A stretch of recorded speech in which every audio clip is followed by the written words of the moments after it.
if you're new here, I'm Kaniti, and if you're already watching my One Piece Chill channel, welcome back. Today we are going to read the newest chapter of One Piece, number 1144, so of course, spoiler alert if you're not up to date with manga, but let's see what this chapter has. Let's go. Okay, it's called A Time for Warriors. Okay, good title. And we have Onichild Yamada and the Holy Inari Shrine Pilgrimage, Volume 29, Liberating the Girls. And Minamoto the Carpenter. Oh my gosh, he's so huge. I remember like we had him also in bits in the main story, and I never realized that he's so huge in size. Well, I guess no, I don't know.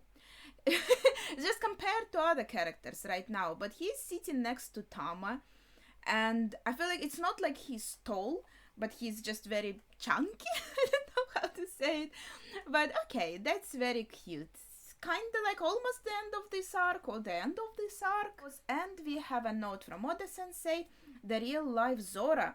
Maken Yuarata, okay, that's the actor who was playing Zora in the live action, I think, has been dropped in by the studio recently to play the One Piece card game. He really enjoys it. Oh, that's cute. I remember I was playing like fan-made One Piece card game, but then I think like an actual official One Piece card game came out, but I didn't play that one. And also, again, I never continued watching live action, even though I did like it.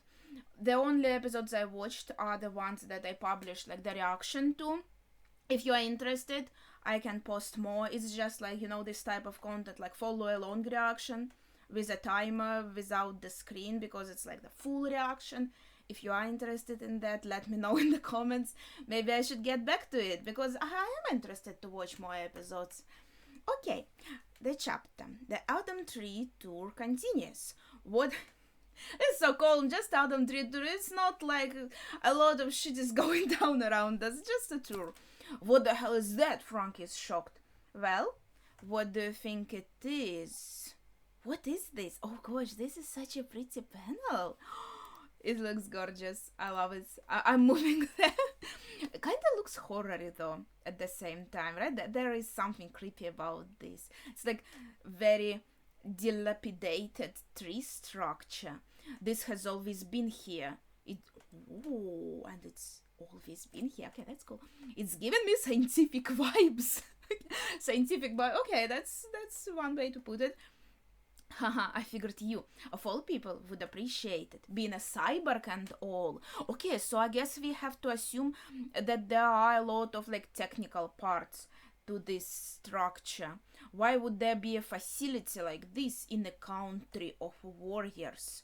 So it's kind of like a facility, I would assume, well, maybe from this kind of windows and maybe some other details. We assume that there are maybe some metal parts to it, some different, more technical parts to it, and like this is one of the things that really interests Frankie here. Hey Frankie, you are here! Lilith yells. I was just thinking I'd like to show you this place later. Wait, she's there already? Like inside this place? With Bonnie? It's awesome here, Frankie. Oh, so cute. Lilith? Bonnie? What are you two doing here? We got lost. Thanks for finding us. Wait, did we just find them, like here? At the entrance? Or in the window? It seems like they are talking to us from a window.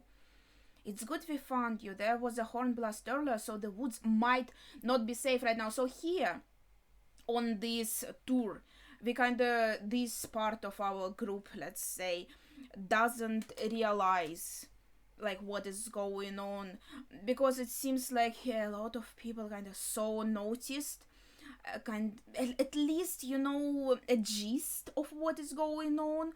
But here it's like, oh, a horn was sounded, so it might not be safe, but we are not quite sure like what exactly happened here. In any case, this facility really is stunning. Lilith is, and this is such a good place also for Lilith to be, because, well, she is Vegapunk now, so Frankie and Vegapunk will explore this facility. Maybe they will figure something interesting out. I estimate that it's been here for at least 3,000 years. There's a lot of lore on Elbaf. What? How did you calculate that? There's no way it's that old, Frank is shocked. We can't really refute that claim, though, Ripley says. Honestly, even we locals aren't sure about the origins of these buildings. Yeah, it seems like there's a lot of really old stuff on Elbaf that the locals are kind of like, yeah, there's this like mural and it's kind of been there all the time, and we're kind of like okay with that. And there's this weird building who's been here for like always, and we just like okay, well, that's fine, we don't mind. That's there. Okay, let's see the next page. Now that's something worth researching. Lilith is excited. I think I'll make myself at home here. Ooh, so maybe it will be like new Vegapunk base, actually, like this facility. You'll get lost again. Well, I'm gonna check it out for myself. Well, I guess that's talking about how Lilith and Bonnie did get lost. Before that, we got lost, thank for finding us, and now it's like, you just get lost again. But it's always like this in a new place. It's hard to find things right away. Of course, you will get lost, then you'll get used to it. It's not like Lilith is Zora, right?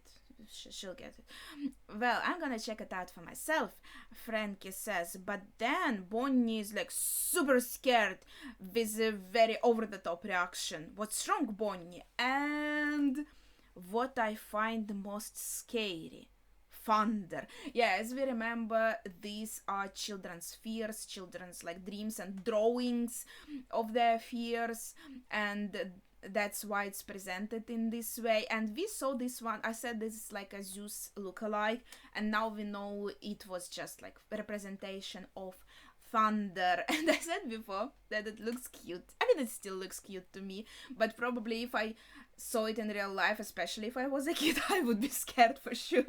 Look out, there's something behind you. Oh man, this is unreal. Elbaf is just full of crazy stuff, huh? The Frankie just takes it as a part of Elbaf.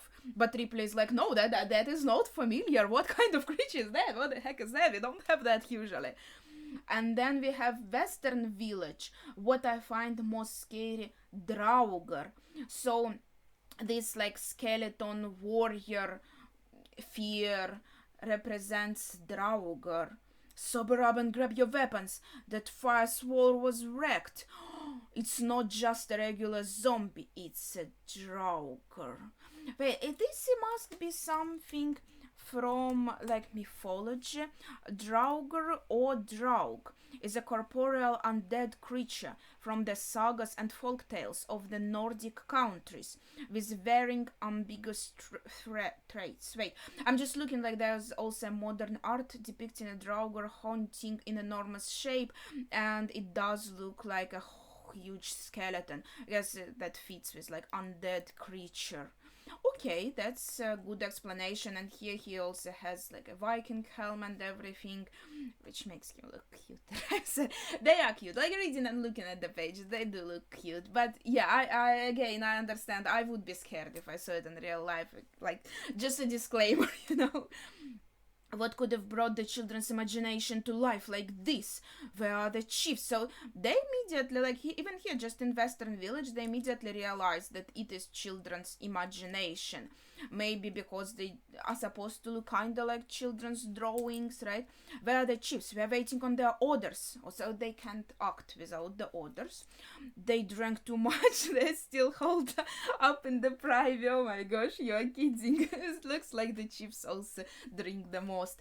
This couldn't be more surreal. A giant me! Brooke is surprised. Yes, Brooke. Giant you. Yes. You visitors should fall back to the edge of the village. Should I carry you all there? Oh, that's very sweet. They're like, oh, you are visitors. You should go to the safer place. That's very sweet.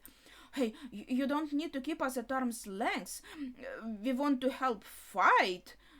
Strangely, Usopp, you are so brave now. Gosh, you're achieving your dream. This is your lines, right? You said that last bit a little too quietly, okay? But he did say it, that's what counts. Either way, there's definitely something strange happening on this island. That's enough, Cologne. Okay, Cologne is a kid. Let's see what he is doing. Why not? I'm a warrior too. I can fight, he's saying. I just told you no. I'm Yaban's son, and that doesn't make you Yaban. Well, good genes though. No, not jeans as clothes. I'm sorry if I pronounced it wrong, but jeans like what's inside of you consists in your body.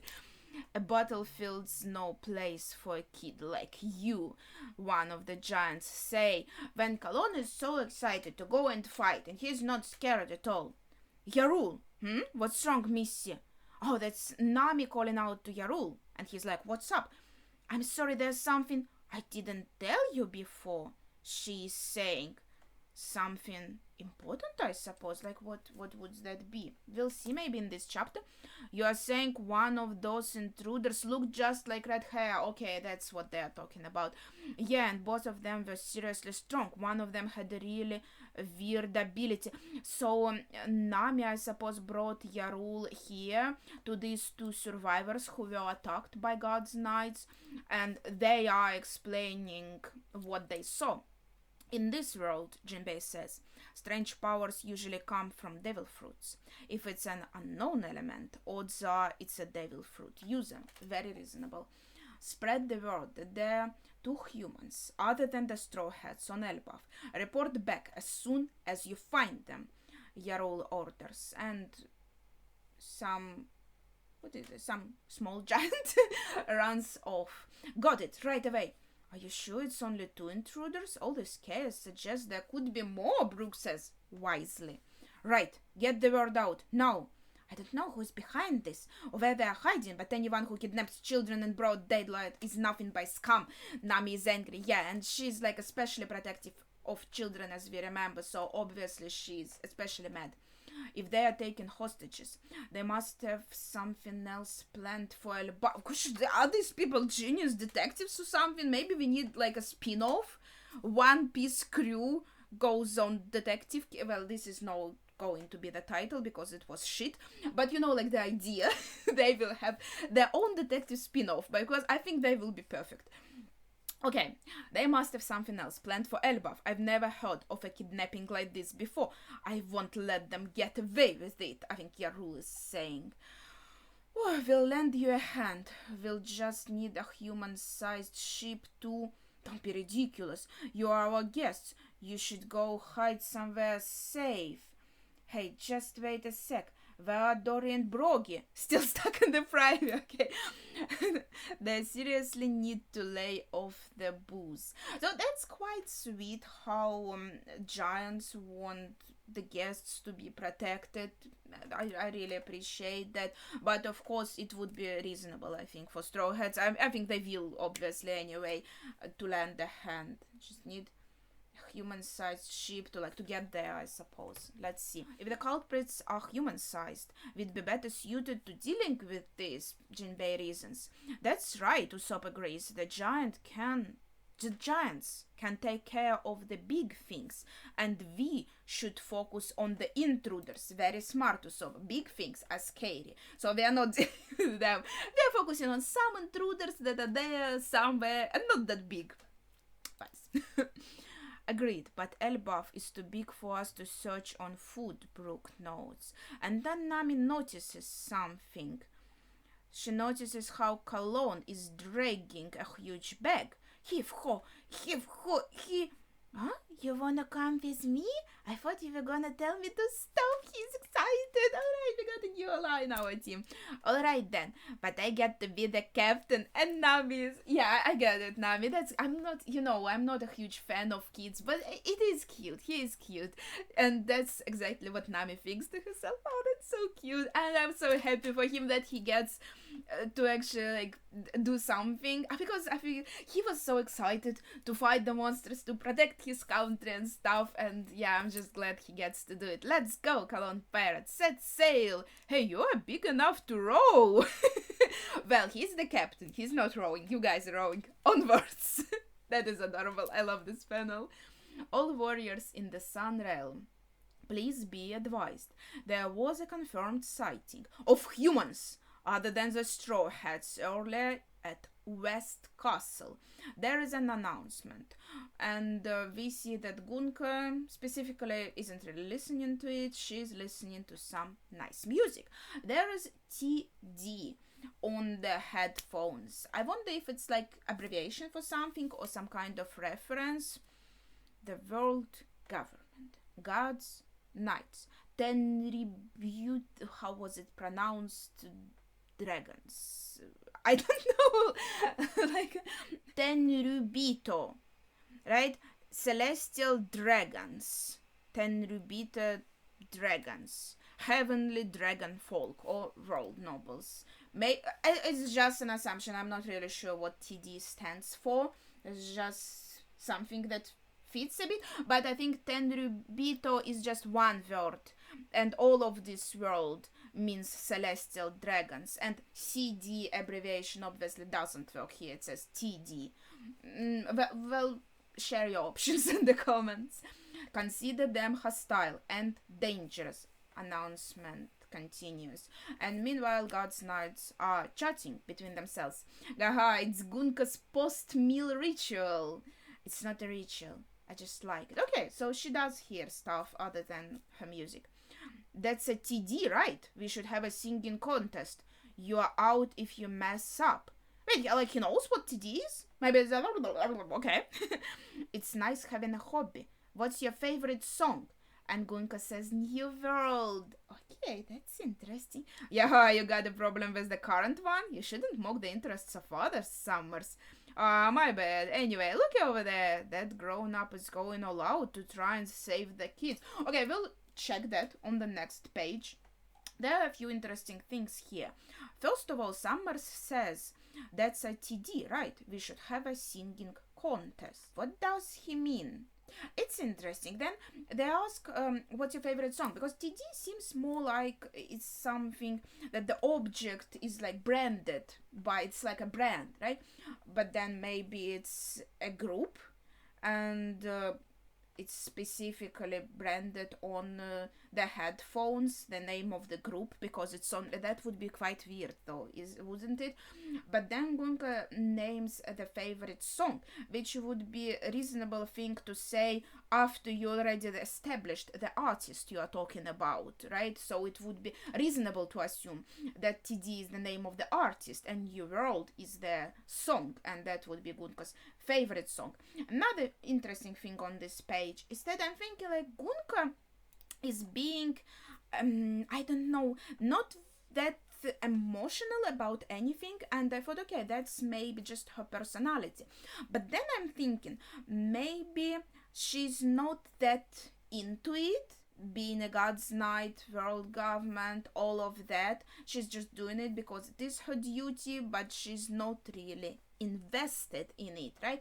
And so maybe her favorite song, being New World, is a hint that she's not really happy with the way things are right now, and she would prefer the New World to come and things to change. And that is quite interesting. So she could potentially also switch sides. I don't know. Let's see. So who's trying to save the kids? Saul? Now there ain't no way they can stab me. They ain't going nowhere. Oh, darling. Makes my heart hurt. You got this, Saul. Okay, he got some cheerleaders and he got very cute looking shields. Oh my gosh. The kids are just following this cloth, right? But it's heading straight for the flames. They will die if I don't stop them. Kind of getting flashbacks a bit to Ahara. Flames, kid. No. Alright, they are stop. Oh, wait, now the spikes are hurting them. Now they are hurting the kids, and Saul is obviously horrified. What the... Oh, sorry, Ylva, Skadi, Olaf, you okay back there? What now? If I stop one, they all start pricking each other. That's disgusting. Robin is horrified. Who could do such a thing? Saul, it must be the work of a fruit ability. I mean, yeah, what else? They have to be close by. So most likely, it's like if it's the fruit ability, they are not too far away because there has to be some range, right, of the where it's active. The kids would reach the fire before we found them. Saul says we can't let that happen. If we can't stop the ones in front, then we'll start with Bjorn in the back. Yes, he's out of the line. Okay, if I can stop the rest one by one. So he tries to kind of pull Bjorn, the kid, in the very back of the line a bit away, and then if he pulls everyone one by one away, then they won't be prickling each other. Okay, I guess there's something to this plan. Also, this kid in the front looks so cool. She's like a little mean girl coded. I'm not saying that necessarily her personality is just like, the visual style of her. Really cute. Oh, what I find most scary, Fenrir. And he looks so cute. I'm sorry, they all look so cute. No way, they're actually controlling these monsters too. Who is behind this? And Chopper is scared to death. I mean, yeah, also his tongue, Fenrir's tongue is sticking out. Yeah, it does look creepy, I bet. I mean, it does, even on the page, it does look creepy, but also cute. Principal, it's not just Western Village. Other villagers are reporting monster sightings. They're appearing all over Elbaf. It must be some kind of ability. We need to find them fast, right? So, yeah, we now go over several places. Here, there's a talk in the Walrus School about these things happening, like the monsters appearing everywhere. On Western Village outskirts, we have some giants fighting. Oh, finally, I didn't think Draugrs were real. Who knew taking one down would be this much trouble? Carry the injured back to the village. So they did fight off the Draugr and defeat him. But looks like one of the giants is maybe now on the ground and others are really tired. So that was a tough fight. Then on the next page, we have another fight going on. Roar! What? Whoa!